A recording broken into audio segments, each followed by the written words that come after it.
full of energy. Turn to someone to your left and your right and look them in the eye and say, there's a lot going on.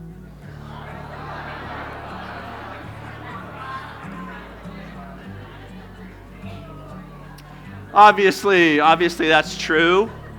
Let me ask you a warm-up question in keeping with that then. My question is, what's going on? What's going on? Entropy is going on. That would be our number one answer, wouldn't it? That'd be the lead. What's going on in your life? What's going on in the world? What's going on in the universe? You choose the scope at which you answer, but I'll give you 8 seconds to contemplate, and then you're going to tell me what's going on. All right, tell me, what's going on? Entropy is going on. What else? Healing is going on. I like that. Yeah? Fighting entropy is going on. There you go. Chaos is happening, but we're bringing order to the game. Yeah. A battle is going on. Does it feel like a battle is going on for you guys this morning? How many of you feel like, oh yeah, I'm in a big wrestling match? All right. What else? Life is going on, which is some combination of entropy, battle, and healing. Yeah. Yeah, Andrew. Death and taxes are going on. Yeah, I hear they're unavoidable. Sal? Your first Super Bowl is going on. Sally's from the UK, and so she's more excited about the Super Bowl than any World Cup ever. Yeah, for sure. Cool. What else? New beginnings are going on. Yeah. Disruption is going on. Who's got the best answer? Final answer is, yeah, who is that? Francesca. Trying to keep little ones alive. Is that what you said? Says the young mom. Yes. Yeah, that's 90% of what's going on. Yeah, for sure. I think a lot of life is trying to figure out what's going on and what's scope to evaluate life on, like what's going on. Well, today my life is about, getting to work on time or something like that. But is that what life is about? Maybe your Monday morning isn't about getting to work on time. Maybe it's about bringing your godly purpose to the earth in chaos. Or maybe it's about the curtain falling on this age and the new heaven and new earth that is emerging into a new age of eternity. I mean, there's so many ways to think about it, and a lot of how we live life, a lot of how you live life, I think, depends on what you think about primarily. Do you think about getting to work on time, or do you think about life purpose, or do you think about the purpose of the universe? And that should influence us. It's just hard to know how sometimes. But I do think a lot of a healthy life is trying to live in reality and remembering that reality is usually bigger than what's in front of your face at any given moment. You understand what I'm saying? We're doing a sermon series out of the book of Revelation, which is the last book of the Bible. It's called Revelation because it's this grand prophetic revelation that was given by Jesus, it says in the first line, to John, this apostle. He was the last surviving of Jesus' original 12 disciples. And he's in prison on this island called Patmos. And he has this grand revelation where he sees behind the curtain and sees some of the big epic things that are happening not just on the earth, but on the universe around the earth. And Revelation is a very symbolic, prophetic display of a grand reality, grander than one might think, just staring at what's in front of one. I was thinking about reality this week in my small way. I was saying my bedtime prayers on Thursday night, I think it was. And Sony and I are in that stage of life where the kids have gone off to college, and so we have an empty house for the first time in 20 years. And so, quite naturally, I end every night with anxiety for my children. So I was just praying about them. I was praying about my girl, JoJo, my eldest, and I'm just going through this kick recently about, Lord, like what's really going on? How should I really think about life? What should I really be pursuing? How should I really be praying? So I was trying to remember what I knew God had told me for sure about my little girl. Because I have all these feelings for her and stuff like that. It's like, okay, Lord, what is it that you have told me specifically about this young lady? Because I do want to be praying in keeping with that. And I had this recollection. This happened like the second day that she was home from the hospital. And she was crying in the middle of the night, so I was up at night holding her. I was the guy that always took the late night pacings. And I remember I was giving her the tip of my little pinky finger to suck on, to sort of settle her out, And I was praying over her, as one does in that situation. And what was going on was that when she came out, we had named her Sarah Johanna, Sarah after my great-grandmother, and Johanna was a name that Sonia felt like the Lord said that we should call her. And then, after we got her home the first day, Sonia decided that she should be named Johanna Sarah. Yeah, that was my response. It's like, really? Like, I got to go back to the office and I got to change her name now? It's like, we're kind of busy. It's like, no, it has to be the other way. So I was actually praying about that. Like, what's your name? What's your name? And then the voice of the Lord just spoke. I just remember just feeling it like cascade across my back as I was holding this little package. And the voice said, she is as the prophet John. She's the prophet John, John who wrote Revelation and stuff. And of course, John is the masculine form of Johanna, So it's like, I got to go back to the office and change her name. And from then on, she was Johanna. She became JoJo, and that's how everybody here knows her. But I had that recollection, and I think the Lord was saying to me, like, remember that she's a prophet. Remember that she's a prophet. I had this other memory, like the way we found out that we were having Jeremiah is 15 months later. We were living in this cramped little apartment, and JoJo, she would, just getting used to walking. She was playing with some blocks. She got up and she toddled across the room. She went over to Sonia, who was sitting on the sofa, and grabbed her shirt and put her chubby little hand on Sonia's tummy and said, "Baby, baby," and then turned around and walked back to her toys. And I was like, she barely had any words. Like, she couldn't walk. And how did she know that babies came from mommy's tummies? I did not know. And then it hit us. We got to go get a pregnancy test. And that's how we found out we were pregnant with Jeremiah. And it's like, little 15-month-old prophetess. It's like, dang, that's pretty good. That's pretty good, right? And so, it's born to be a prophet. Haven't seen that full blown in her. But I prayed that. It's like, just raise up my little girl prophet, Lord, and reveal yourself to her, give her revelations from heaven. And then I fell asleep, and then I went to bed. I get up the next morning, and I'm having my coffee, and I get a text from her. Said, "Dad, I just woke up with this dream." And in this dream, from JoJo, and in this dream, I saw you at a book reading.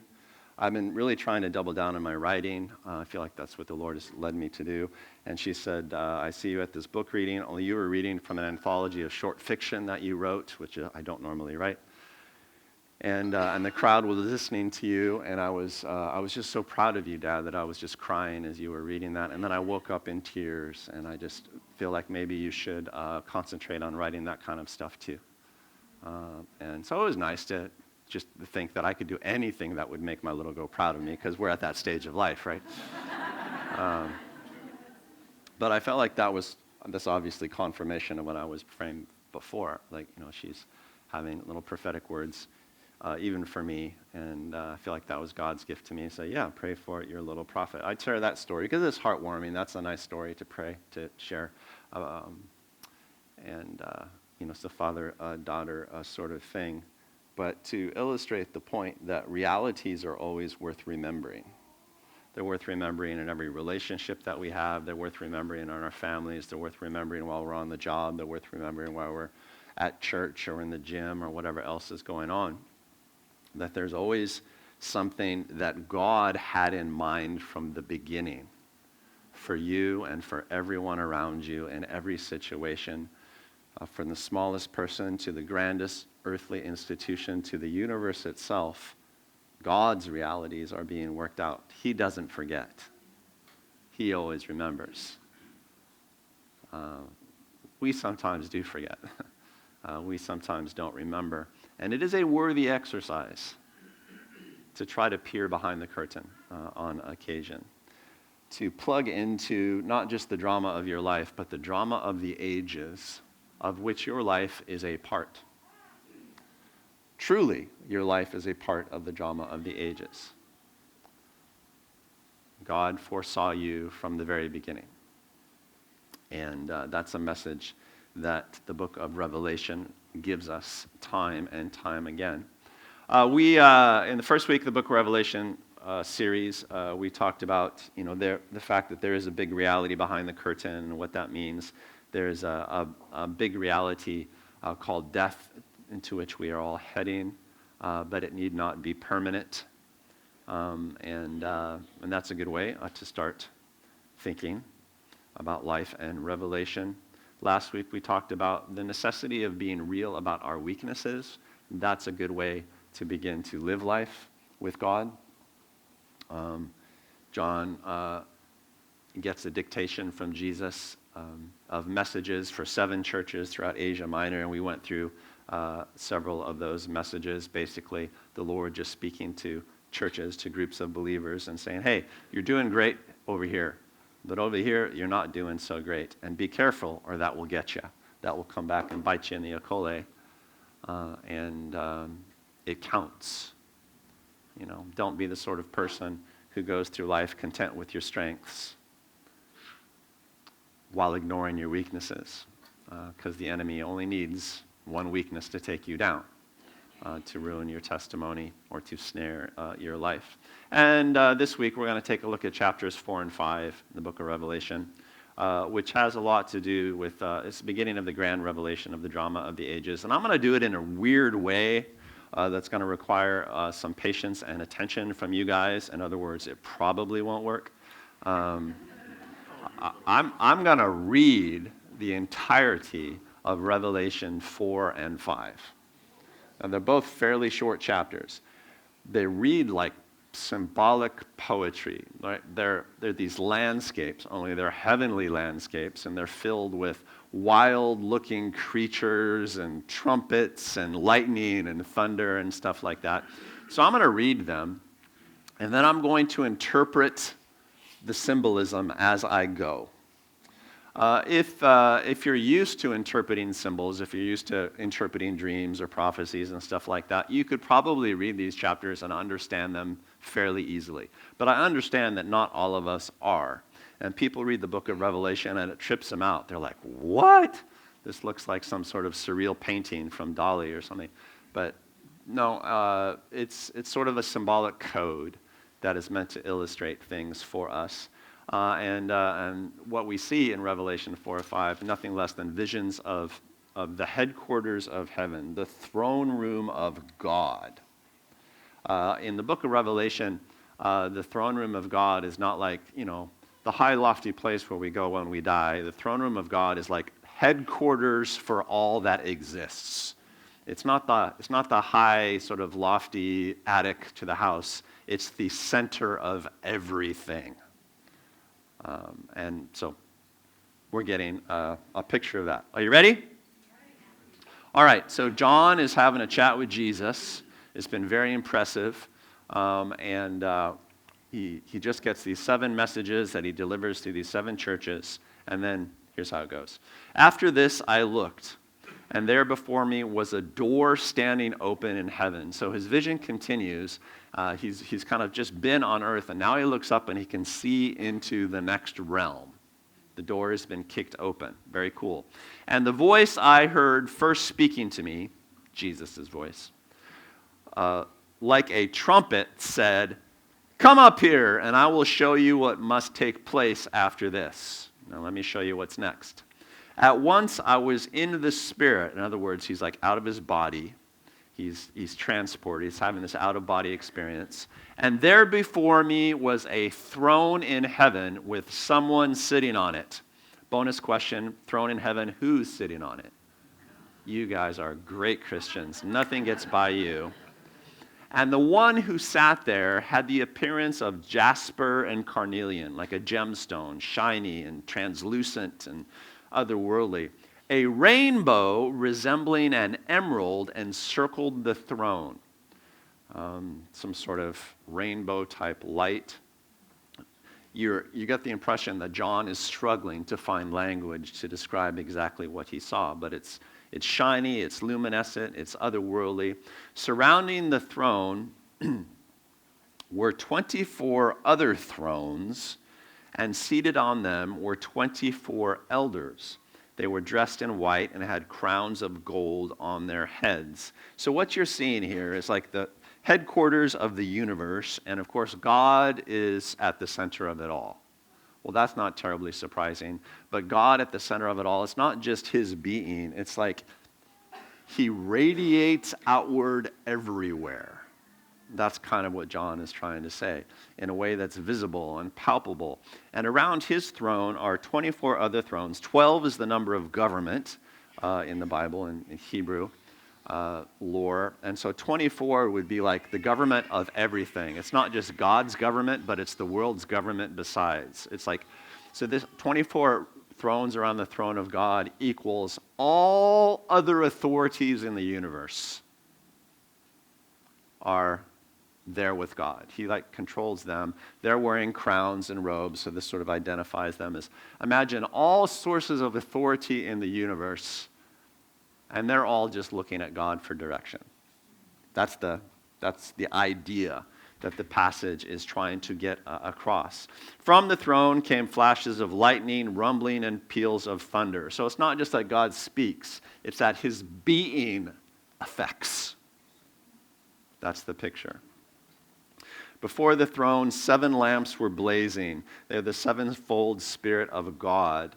A lamp, a flame is like the presence of God. So this would be like the omnipresent, the sevenfold. 7 is a symbolic number of completion and eternity and infinity in the Bible. So it's like the Spirit of God that is everywhere, that's represented in this sort of sevenfold Spirit before God. So you're looking at this headquarters, you're kind of seeing an illustration of the nature of God himself. He's over all authorities. His presence is everywhere. He doesn't just exist, he emanates. There's no boundary on him. You get the idea? Say amen, because I know it's weird. Also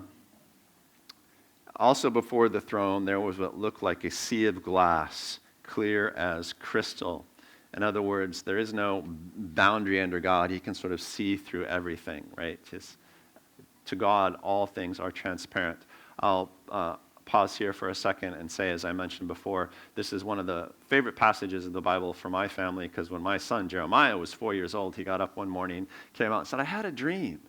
And that's like, I think it was heaven. And I saw like a king on a throne, and there was a big ice skating rink all around him, a sea of glass. And there's like this rainbow everywhere. Like he saw exactly this passage as a 4-year-old in his dream. Of course, he had never read it and never heard it, but it just kind of tells me this is actually a real place. This is a real place. And the center around the throne were 4 living creatures. Now, here it gets trippy. 4 is the number of gathering, or it's like the 4 points of the compass. It's the number of like geography, that sort of thing. There were 4 living creatures, and they were covered with eyes in front and in back. Creepy? Beautiful? I don't know, but symbolic.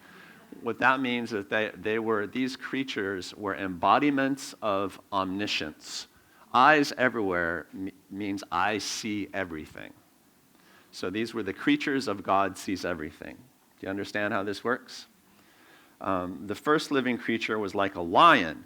The second was like an ox. The third had the face like a man. The fourth was like a flying eagle. Well, that makes sense. Probably needs no explanation. Well, a lion, what would that represent? Well, that's like power and ferocity. And an ox is like the beast of burden, the servant. The man would be like, well, the image of God, creativity and intelligence. And the eagle was considered the most spiritual of all birds because the eagle flew high, and the ancient Hebrews used to watch the eagle molt and think that it was an eternal bird who got its youth back every year. So it's like spirituality. So these symbols, these creatures represent like the nature of God. Like he's high, he's mighty, he's spiritual, but he's ferocious, he's scary, but he's also a servant, like an ox, and he's also humble and with us like a man. You get the idea? Incredibly simple. It's telling you a story through symbols here. Each of the four living creatures had 6 wings, so they were capable of ascension. They were spiritual creatures. 6 wings means 3 pairs. 3 is the number of fellowship, so they were they look different, but they were all part of a heavenly spiritual fellowship. That's kind of what it's saying. 6 wings and was covered with eyes all around, even under the wings. I don't know, eyes in the armpit, really?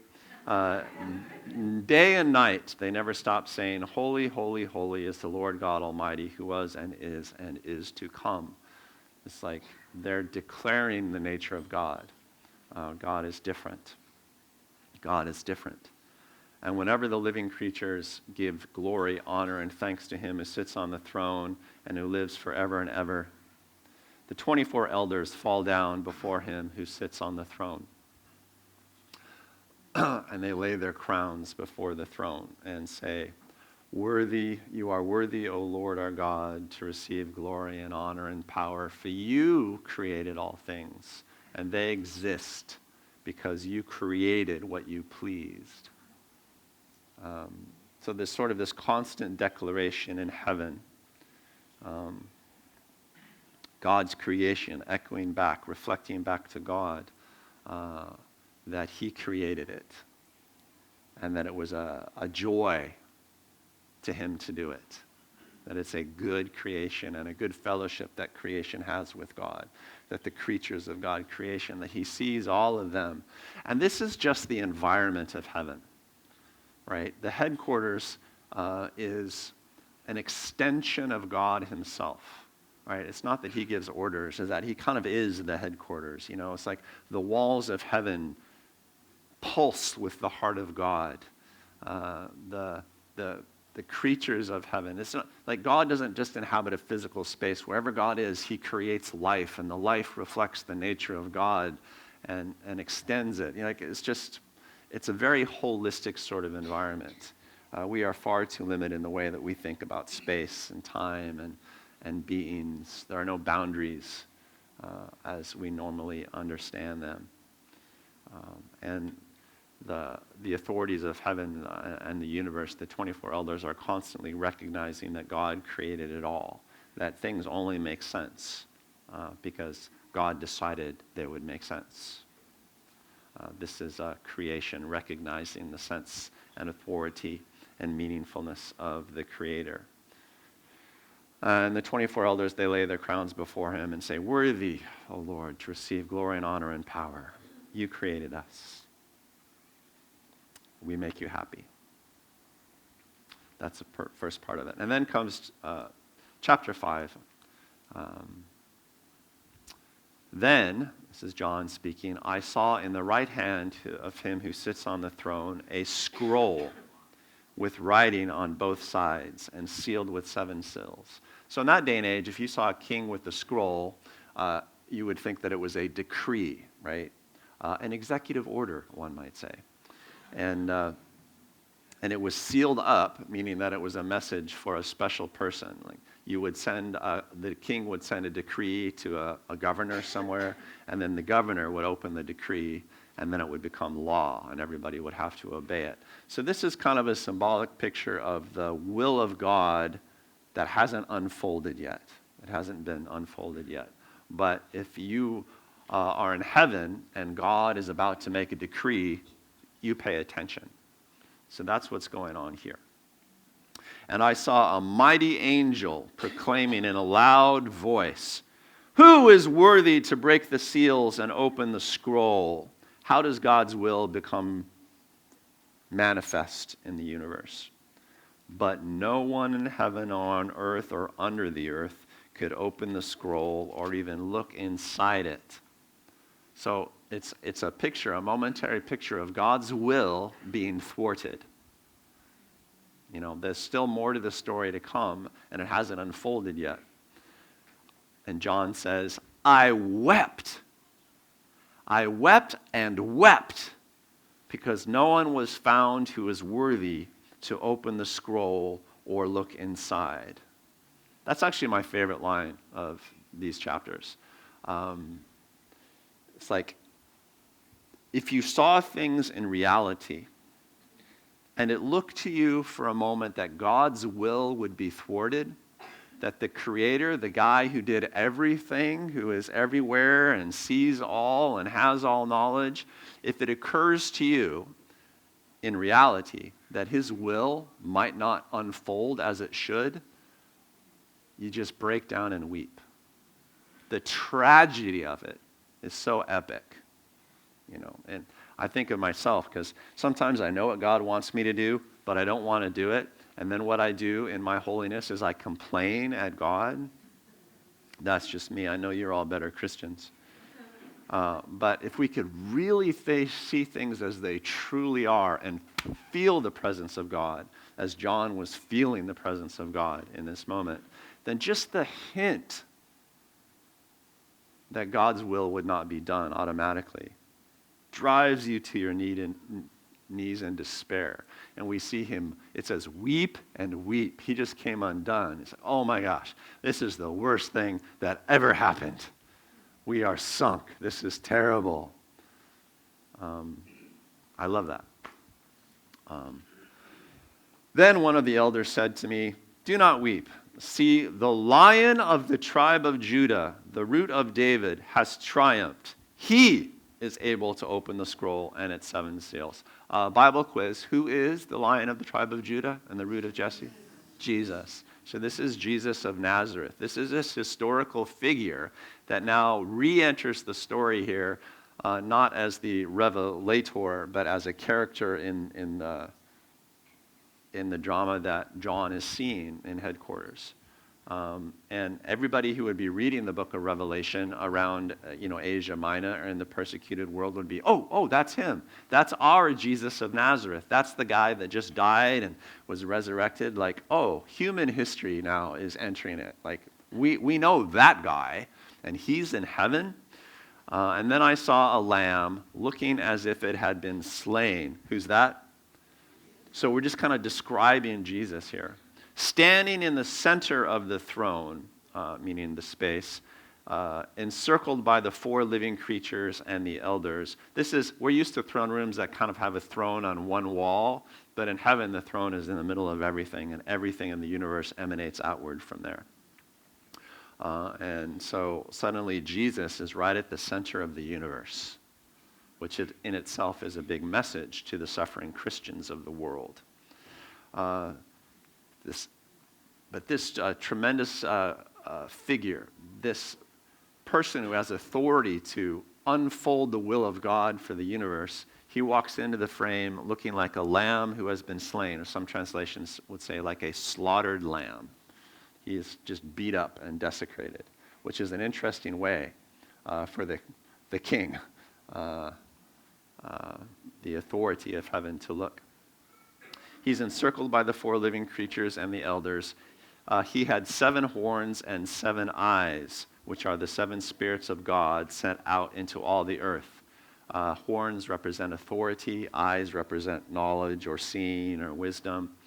So again, Jesus shows up. He looks like a lamb who was slain. He has all authority. That's what 7 horns means. And he has all seeing, all wisdom. That's what the 7 eyes mean. The Spirit of God sent into all the earth. He's everywhere at once. He came and took the scroll. In other words, he's God, right? Jesus is God. That's the declaration. He came and took the scroll from the right hand of him who sat on the throne. And when he had taken it, the 4 living creatures and the 24 elders fell down before the Lamb. Each one had a harp, and they were holding golden bowls full of incense, which are the prayers of the saints. And they sang a new song. So you see that Jesus is really the center of God's drama, God's plan, God's existence. He's at the center of everything. That he has been slaughtered, but he also has been given all authority, and all authority in the universe. All the 24 elders recognize Jesus as the authority. The early Christians would have been amazed to have heard all of this.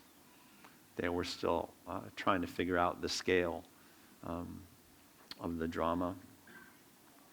And we see that even all godly observance, the prayers of the saints, are all sort of laid before Jesus. The prayer of all holy people through all ages are now given to Jesus in hopes that he would unfold the rest of the story in heaven. Are you following? And they sang a new song.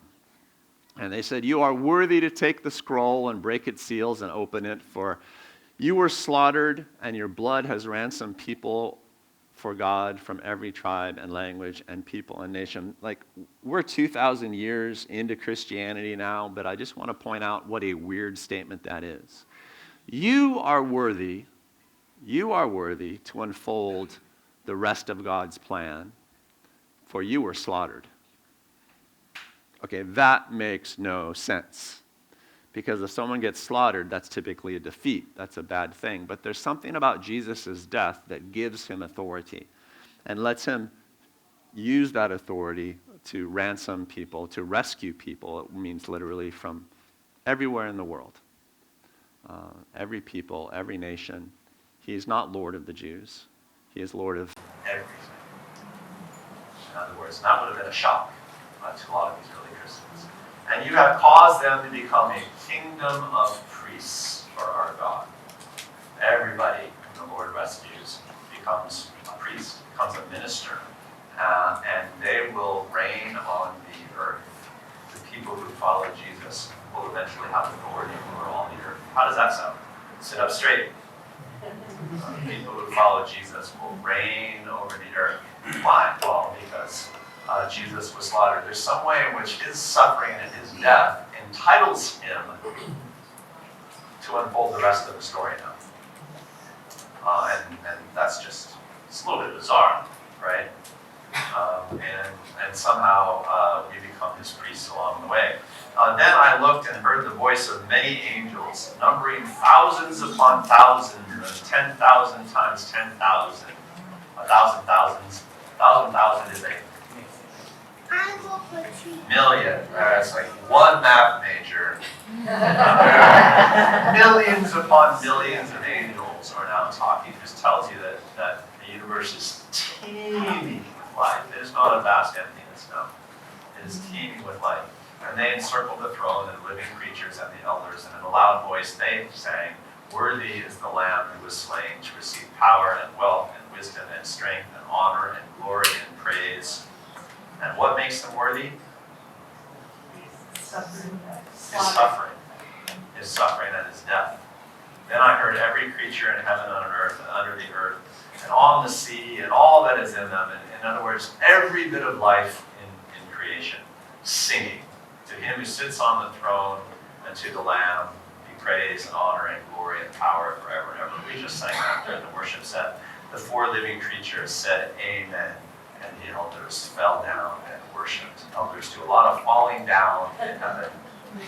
There are a lot of calisthenics, very busy crowd. So that we understand this, I'm going to tell you what happens next in the story. Jesus takes the scroll and opens it, and it's the decree of God. And the thing that the decree releases is almost unimaginable suffering on the earth. And it tells you that the suffering that we undergo on earth, and the great persecution that the early Christians were undergoing was actually purposeful, that God himself had released it in order to do something. And then in the book of Revelation, we find out what that something is and how his plan works out, which is interesting. But here's a way to think about Jesus that perhaps you never thought about before. That God's plan requires that we suffer. Requires that the earth suffer. That it's hard to understand, but we begin to understand it as we go through the book of Revelation. But to release suffering on the earth, God doesn't just snap his fingers and make it happen. He said, that's not good enough. So before I release suffering on the earth, here's what I will do. I will undergo all of it myself. And only because God suffers is he entitled to release suffering on anyone else. It's a picture of incredible humility, right? Lest accusers come along. In Revelation, Satan is described as the accuser. Unless Satan comes along and says, oh, sure, you make your humans suffer, you make your animals suffer, you make nature suffer, but you never suffered yourself because you're all powerful and all knowing and the center of all things. And God said, wrong. Right? This is how I'll do it. I will suffer, I will live humbly, I will undergo all your temptations, and then I will be slaughtered. I will be hung naked on a cross and jeered at and humiliated. And that's what gives me the right to invite people to undergo similar challenges. And had I not have done that, then all heaven would be weeping. You know, something would not have been as complete as it should have been. Following? That's what Revelation 4 and 5 are about. Now you guys are great interpreters who understand all symbols. And if somebody asks you what it means to have 7 horns on your head, now you know. You might be thinking, that's not practical knowledge, Jordan. I won't use that knowledge every day. But what it really is the picture of a reality, behind the reality in which we normally live. You will use that knowledge every day if you're smart.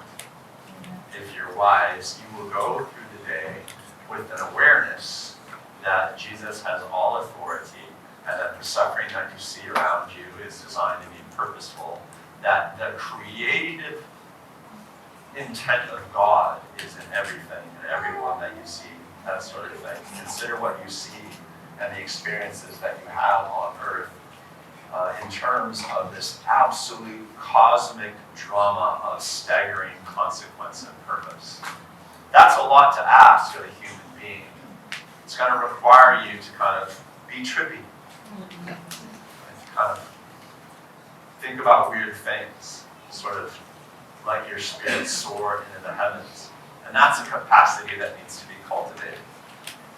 If there were, say, a World War III going on right now, there was some sort of existential war on the planet, then everything that we did during the day would kind of be evaluated under the shadow of that war, right? It's like, well, I don't even know if we're going to exist next week. What if the nuclear bombs get launched? That sort of idea. And everything that you did would kind of be evaluated against that backdrop. Well, there is the great existential war being waged. Right? And it's far bigger than any nuclear war that could happen on Earth. It is the drama of the ages. It has to do with redemption and ultimate suffering and eternal life. Not just the next 40 years of life, but far greater things at stake. And here Jesus is just inviting you to evaluate every experience you have on Earth under the shadow of the drama of the ages. And what do you call that kind of mindset? I don't know. It's expanded. It's trippy. It's prophetic. It's spiritual. Right? It's everything at once, right? It's part lion, part ox, part man, part eagle. But you can't leave out the eagle. Life is a very supernatural, spiritual thing of eternal consequence. And either that makes you feel a lot of pressure or it alleviates some pressure by broadening the mindset. Either the ultimate reality threatens you or it encourages you because there's an ultimate order to everything that's happening. It's not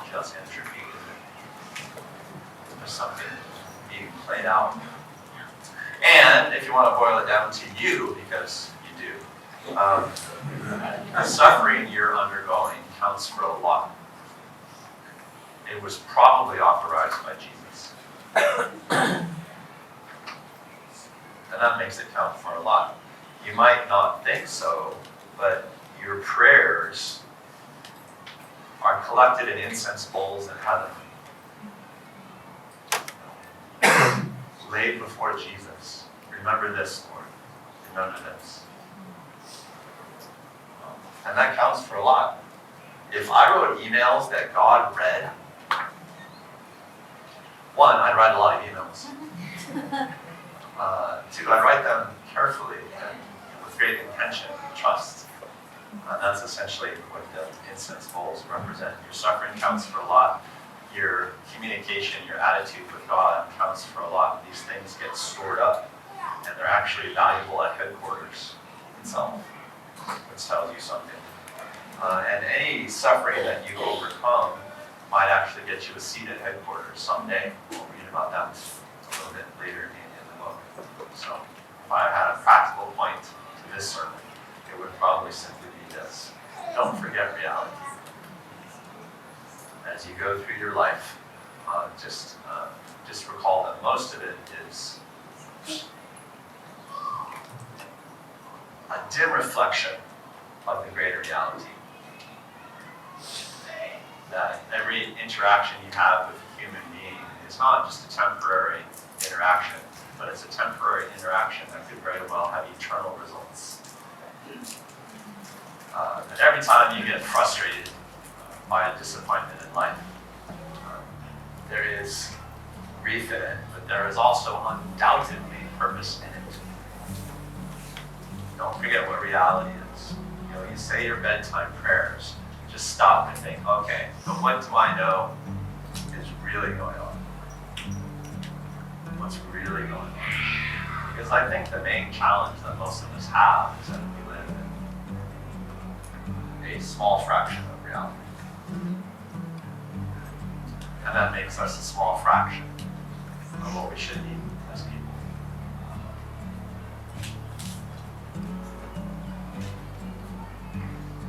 I think there's probably a portion of people today that might be a little bit like me, and what you do, you accuse God of doing things in your life that don't make sense.